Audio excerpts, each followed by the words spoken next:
Tu es en 2014, tu traînes sur ton PC, tu cherches un peu les nouveaux jeux auxquels tu veux jouer, paf, tu fais la découverte d'un nouveau jeu. Un jeu qui te permet de faire des vols d'un point A à un point B, qui te permet de découvrir un métier qui va te créer une passion sur lequel tu vas débuter ta chaîne YouTube, sur lequel tu vas commencer à faire des vidéos et qui va te suivre tout le long de tes années jusqu'à aujourd'hui. Voici l'histoire de Flight Simulator X.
Alors, Flight Simulator X, qu'est-ce que c'est?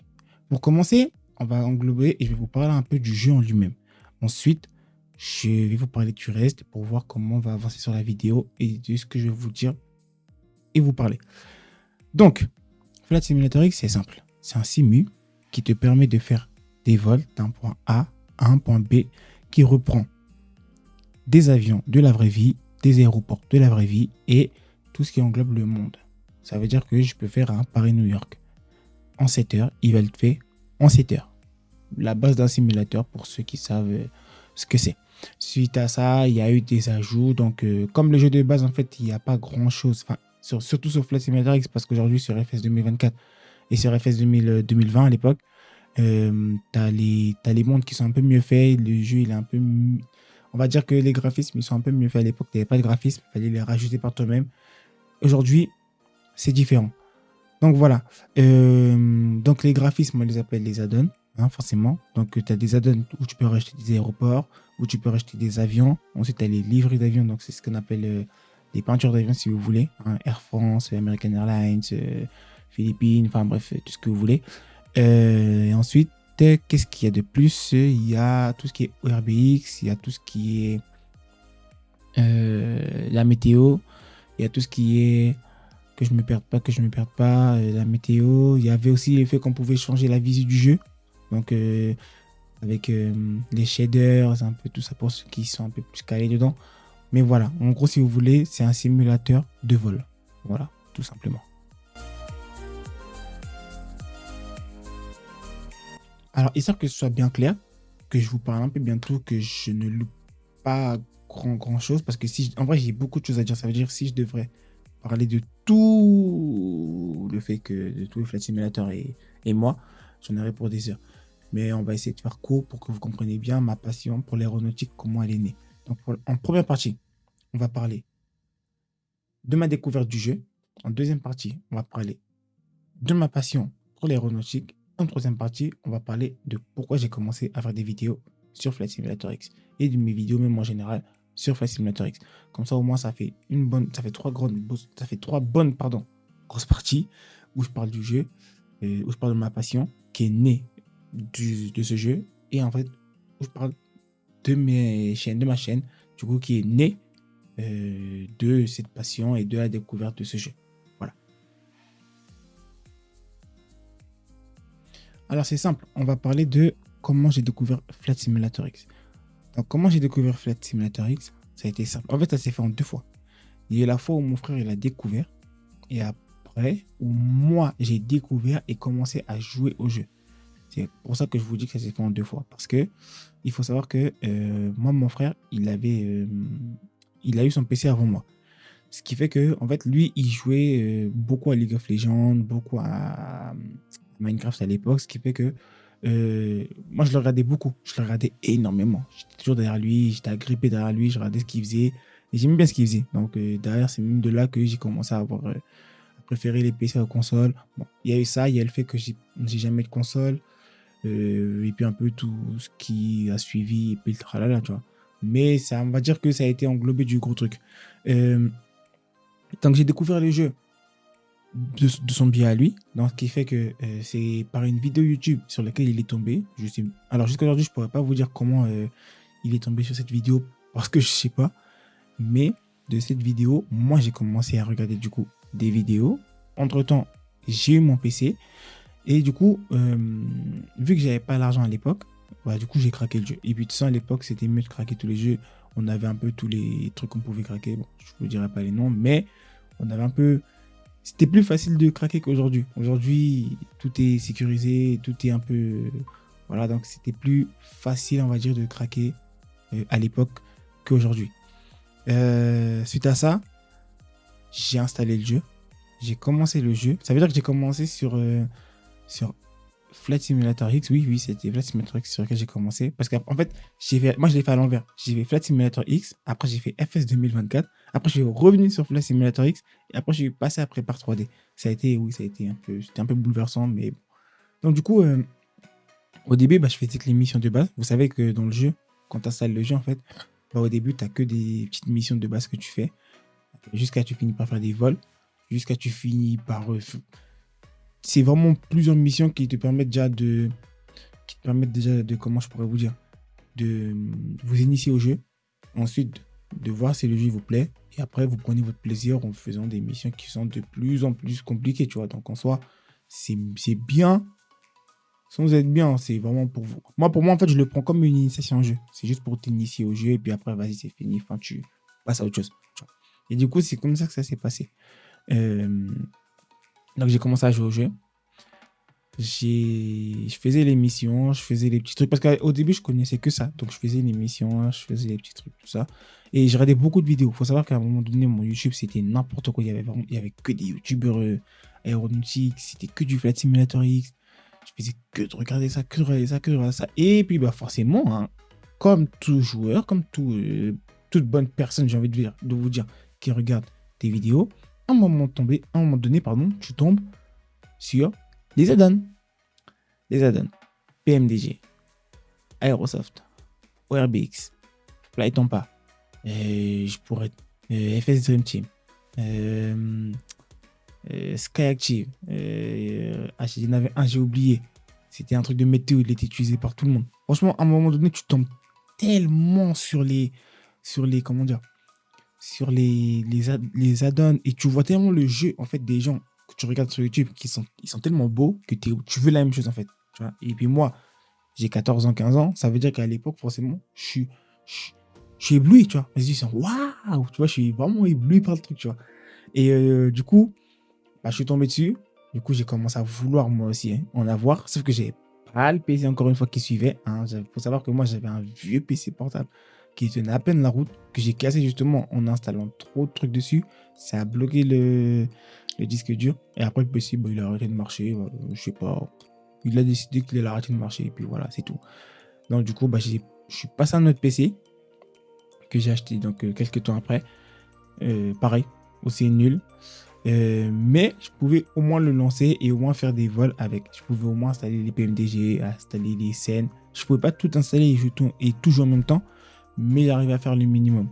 D'où mes premières vidéos que vous avez vues sur YouTube. Si vous êtes parti voir, si vous n'avez pas vu, c'est un peu honte, mais vidéo. Eh bien, salut à vous, chers compagnons, et bienvenue à bord de ce Boeing 777-300ER de chez Air France. Donc, nous sommes à Paris-Orly. Et aujourd'hui, on se retrouve pour un vol commenté donc, entre Paris-Orly, oui, comme vous le voyez, et Pointe-à-Pitre. Donc, pour info, c'est AES. Donc, oui, j'ai AES, mais vu qu'il bug, on va pas vraiment l'utiliser pour aujourd'hui. C'était voilà. Et maintenant, on va tout de suite y aller. Donc, on est sur FS 2004, on n'est pas sur FSX, hein, évidemment. Et puis, j'espère que on va passer un très bon moment ensemble. Donc voilà, excusez-moi, j'ai parlé très vite, hein. C'est un des gros défauts que j'ai. Donc, il faut que je me concentre et que je parle doucement. Donc voilà, j'espère que vous avez vu un petit peu. J'ai honte. En fait, j'ai honte et j'ai pas honte parce que ça me représente moi, t'as vu. Mais j'ai un peu honte parce que, bon, déjà ma voix, c'est pas la voix que t'as eu, hein. Et ensuite, même ça buguait à mort. Mais il faut savoir que même à cette époque-là, c'était les époques où j'étais le plus heureux. Et j'étais vraiment heureux. Je jouais tranquille à mon jeu. J'avais pas de problème. Je travaillais pas à l'école. Et puis, je rentrais à la maison et je jouais, je geekais, je faisais mes trucs. Et puis, carrément, j'ai rencontré des gens par rapport à Flight Simulator. Il y avait carrément des compagnies que je rejoignais, des compagnies virtuelles. Ça veut dire que tu avais Air France virtuelle, tu avais Ryanair virtuel, tout ça, tu les rejoignais. Il y avait du monde, du contact. Il y avait un truc qu'on utilisait, c'était Ivao pour pouvoir jouer en ligne. En gros, tu volais avec d'autres gens qui étaient là. Franchement, non, c'était un grand bordel. C'était un grand bordel et c'était vraiment fou. Carrément, anecdote, quand la première fois que je suis arrivé sur Ivao, j'ai fait un vol entre Biarritz et Marseille. Ouais, je me souviens, Biarritz et Marseille. Et en fait, il faut savoir que moi, j'avais les avions de base qui étaient sur le jeu. Ça veut dire qu'il n'y avait pas d'FMC, pardon. Il y avait les écrans, c'était vite fait. Et vas-y, va découvrir va voler avec un PC, pardon. Enfin, avec un avion. Où c'est le jeu qui fait le vol, en gros. Tu vois. T'as pas de route, t'as pas de truc, t'as rien. Et je connaissais pas tout ce qui était ILS, je connaissais pas tout ce qui était VOR, je connaissais rien. Ça veut dire que moi, en fait, je suis parti dans le monde d'Ivao. Donc, j'ai commencé mon vol en me disant tranquille, t'as vu, je vais pas me prendre la tête, un petit vol, je vais parler avec un contrôleur aérien en vrai, parce qu'il y avait des vrais contrôleurs aériens. T'as vu, ça veut dire qu'il y avait nous, on volait, il y avait des contrôleurs aériens qui étaient là. Franchement, c'était un monde, hein, et c'est un monde de ouf, les gars. Et je me suis fait ramasser. En fait, je suis arrivé à Marseille, paf, tour de contrôle. Et il faut savoir qu'à l'époque, j'étais timide à la mort. Ça veut dire que parler avec quelqu'un par micro que je connaissais pas, je pouvais pas. Genre, j'avais une boule au ventre, je suais de partout et j'étais pas bien. Et là, il me dit, vous êtes autorisé pour une approche ILS, piste, nanani. Bref, vous voyez son speech de déjà, même avant même quand il commençait à me parler de descente, je comprenais sans comprendre. T'as vu? Je comprenais sans comprendre. Ça veut dire que je commence ma descente, il voit que c'est bizarre. Il me dit, monsieur, ça va? Je dis oui, bon, je lui explique que voilà. Déjà, il commence à... Bon, il me dit, vas-y, on va essayer de faire ça ensemble, tranquillement. Donc, on va pas se prendre la tête, tu vois. Ok. Du coup, il m'aide, on descend, tout ça. Maintenant, arrivé à la fin de la piste, il me dit, ouais, approchez l'aise, donc mettez rentrez les coordonnées de la piste, rentrez les coordonnées de tout ce qu'il faut, comme ça. Lui, du coup, en fait, l'ILS, c'est juste, tu rentres les coordonnées de la piste. Et en gros, lui, il va trouver le meilleur itinéraire pour te ramener vraiment jusqu'au seuil de piste où toi, enfin, au seuil, genre à un niveau où toi, tu peux récupérer après et descendre. Et je crois même qu'aujourd'hui, les avions d'aujourd'hui, ils peuvent atterrir tout seuls. Je suis pas sûr, mais voilà.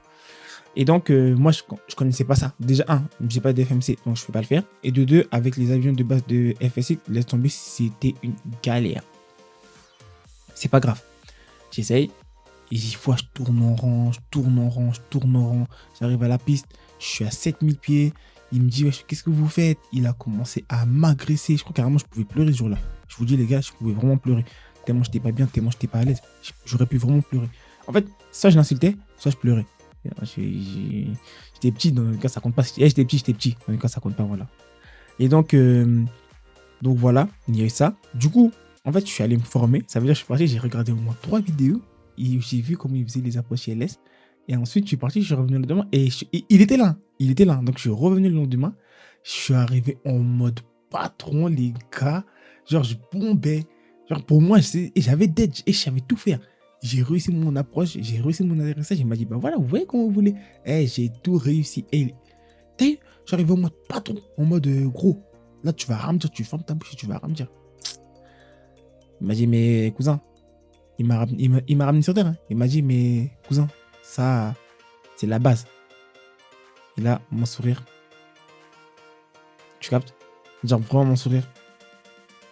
J'ai dit ouais, je sais, mais bon, voilà, bref. J'ai essayé de trouver des petites combines, tout ça, à droite à gauche. Mais je voulais tellement l'insulter, les gars. Et puis voilà, les moments que j'ai passés. J'ai passé des bons moments carrément. Pendant mes vols Ivao, j'ai rencontré quelqu'un en plein vol. Genre, on se parlait sur Ivao, on s'est dit bonjour. Au final, on s'est ajouté sur Skype. On faisait plein de vols ensemble. Il habitait dans le sud. Et pareil, lui aussi, il était en bac ES. D'ailleurs, big up à lui si un jour il voit ma vidéo. Du coup, on a commencé à faire plein de vols ensemble. On était tous les jours sur Skype, genre jusqu'à 3-4 heures du matin, on faisait des vols. Les vols, ma mère, elle pétait les plombs. Elle pétait les plombs de ouf. Donc, genre, on s'attendait, on finissait les cours, on s'attendait, on venait. Pas vidéo, pardon, Flight Simulator.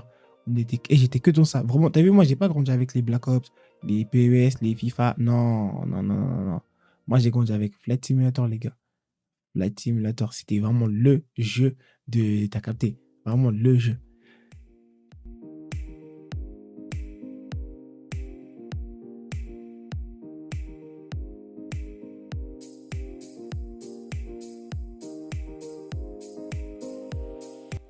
Alors, il faut savoir que pendant que je regardais mes vidéos sur Flight Simulator, donc même quand je faisais mes apprentissages par rapport aux avions, c'est là où, en fait, bah, forcément, l'algorithme, quand tu commences à regarder des vidéos d'avion, même si c'est sur un jeu, forcément, il y a des vraies vidéos qui vont atterrir. Donc, en fait, déjà, j'avais porté mon intérêt sur Flight Simulator. Donc, déjà, j'aimais bien ce qui était l'aéronautique, tout ça. Et il faut savoir que j'avais pris l'avion une fois, mais j'étais tout petit. C'était pour aller à un voyage scolaire. On était allé en Italie, je me rappelle. Et on avait fait une semaine, et puis on était revenu. Mais à l'époque, je m'en foutais parce que moi, j'étais un gamin. Donc, forcément, j'étais encore plus gamin que là. Ce qui veut que je m'en foutais, tu vois. Et du coup, c'est quand j'ai commencé à voir vraiment le monde. Ça veut dire qu'il faut savoir que déjà, moi, j'aime tout ce qui est documentaire. Ça veut dire que j'aime trop regarder des documentaires. Et par exemple, je regardais beaucoup Air Crash Investigation parce que ma mère a regardé beaucoup ça. Ça passait à la télé à l'époque, donc ma mère a regardé beaucoup ça. Donc moi, automatiquement, je me suis intéressé, je regardais beaucoup ça. Je regardais donc des documentaires sur les Boeing parce que j'ai toujours préféré les Boeing aux Airbus, mais je regardais sur les Boeing, sur les Airbus. À un moment, la guerre qu'il y avait entre Boeing et Airbus par rapport au plus gros avion du monde, entre le 747 et la 380. La série de crash qu'il y a eu sur les 737 MAX, même sur les 737, un peu de tout, tu vois. J'ai regardé un peu de tout, tu vois. Peut-être que je fais une petite erreur par rapport au 737, donc rappelez-moi si je fais une erreur, mais en gros, c'était ça. Tout ce qui était météo, tout ce qui était vol, tout ce qui était les dangers du métier, tout. Je suivais absolument tout. Je savais démarrer un Boeing, je savais démarrer un Airbus, je savais démarrer un 380, je savais. Il y a vraiment que des petits avions avec lesquels je volais pas. Parce que à mon époque, je voyais pas l'intérêt. Aujourd'hui, je pourrais le faire, mais à mon époque, je voyais pas l'intérêt de le faire. Genre vraiment, j'en prenais jamais. Tu pouvais m'en donner un, genre jamais j'allais le prendre. Et en fait, je suis tombé sur 3 youtubeurs en particulier qui ont fait que j'ai voulu commencer les vidéos YouTube. Donc c'est vraiment eux qui en fait j'ai voulu commencer parce que je les suivais. Ils faisaient des movies. Et en fait les movies c'est quoi? C'est tu filmes ton vol, mais tu filmes pas le vol complet parce que tu as le vol commenté. Donc c'est le vol qui est suivi. Donc tu parles pendant que tu commentes en gros pendant que tu fais ton vol. Et tu as les movies qui sont des courtes vidéos de 3-4 minutes où tu vas montrer un peu le jeu lui-même, ton avion, le monde, les aéroports. C'est vraiment pour montrer en gros la beauté du jeu et la beauté du monde de l'aviation, tu vois. Sauf que comme on peut pas le faire en vrai, forcément il nous faut un moyen de le faire en virtuel. Et le virtuel, il nous est donné. Il y a FS qui est là. Donc pourquoi je vais chercher à droite à gauche, tu vois. Et par rapport à ça, je me suis intéressé. Du coup, je me suis donné la passion. Enfin, je me suis beaucoup intéressé au truc. Et à la finalité, je voulais faire pilote de ligne. Genre, plus je regardais Air Crash Investigation, plus je voyais la beauté du jeu. Et je vous jure, et Air Crash Investigation, les gars, des fois, tu vois des crashs, c'est incroyable. Hein. Et plus je regardais, plus les gars, je voulais devenir pilote de ligne. En fait, je sais pas, ça a créé un espèce de... Je sais pas, je pourrais pas vous dire. Mais il y a une espèce de boom qui s'est fait Et genre en mode de vraiment illumination. Et genre, j'ai dit, non, ce métier-là, c'est mon métier. Genre, je veux faire ce métier-là. Bon, la finalité, mon parcours scolaire et de la vie a fait que j'ai dû dévier. Hein. Mais sinon, pour moi, c'était pilote de ligne à la finalité que je voulais faire. Genre, je rêvais, quand on me demandait, tu veux faire quoi plus tard, je disais, moi, je veux faire pilote de ligne. Tu vois, je vais vraiment faire pilote de ligne. Ça, c'est pas fait, c'est la vie. Hein. Qu'est-ce que tu veux, je te dis, c'est comme ça. Et puis, même aujourd'hui, hein, je continue toujours à regarder des RH investigations. Bon, j'ai ralenti beaucoup parce que je suis plus sur des vidéos, sur Twitch, je travaille et tout le tralala. Mais sinon, quand j'ai un peu de temps, documentaire, RH investigation et tout ce qui suit. Tu vois, vraiment tout ce qui suit. Je continue à suivre. Des fois, je vais aux aéroports, je regarde les avions en mode. T'es matrixé. Tu sais, vraiment, quand t'as une passion, quand t'aimes la chose, t'es matrixé par la chose et t'es obligé de la faire. Genre, pour toi, c'est normal en fait. Je sais pas, ça vient tout seul comme ça. Ça s'explique. Tu veux pas expliquer en fait. Tu veux pas expliquer. C'est dans ta tête et c'est comme ça. Donc voilà comment est née ma passion pour l'aéronautique, qui a découlé du fait que j'avais commencé à jouer à la simulateur. Parce que de base, il faut savoir que moi, je suis un mec, je m'intéresse à rien. Et surtout, je suis un mec, j'aime bien découvrir des nouveaux jeux. Par exemple, je peux jouer à un jeu. Là, actuellement, par exemple, je fais beaucoup de Black Ops. Mais si demain, il y a 2 autres jeux qui sortent, je vais vouloir les essayer. Parce que j'aime bien innover et tester des nouveaux jeux. Pour voir, en gros, comment c'est, comment ça se passe. Et tout le tralala, tu vois. Et Flight Simulator, j'ai jamais réussi à décrocher. Vraiment, je vous jure, les gars, j'ai vraiment jamais réussi à décrocher. Genre, le jeu, jusqu'à aujourd'hui, c'est mon jeu. Genre, c'est vraiment mon jeu en mode cousin, va jouer. Tu vois, va vraiment jouer.